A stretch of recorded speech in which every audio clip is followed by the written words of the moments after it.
this is going to be a song called In It Together. So this song, let me tell you a little bit of story about it. Before I joined the military, I worked as a warehouse manager for a security product wholesale business. So what was that?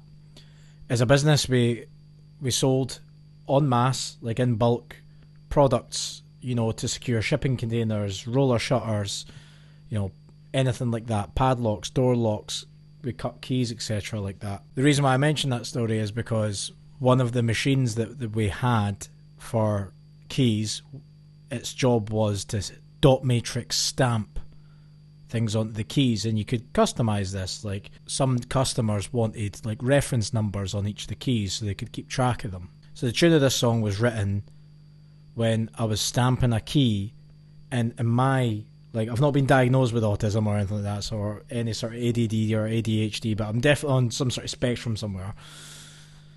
So in my mind, it sounded like this tune, and my goal was to get to a, you know, Guitar Pro as quickly as I could to write it down before I forget it, because it's stamped and it was like drrr, drrr, drrr.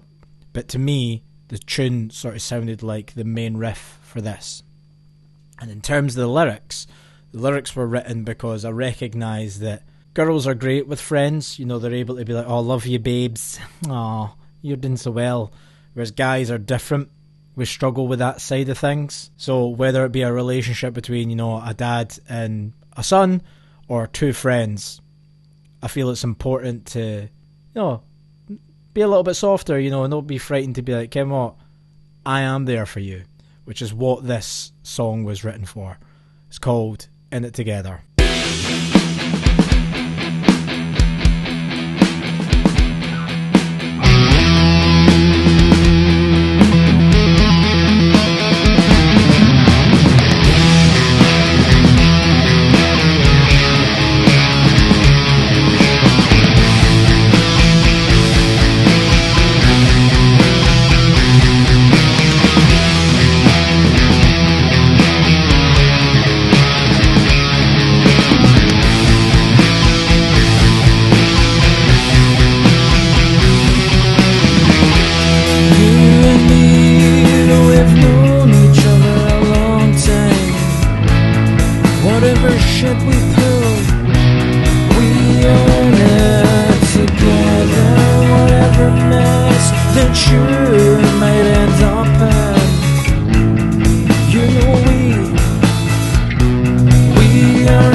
If you fall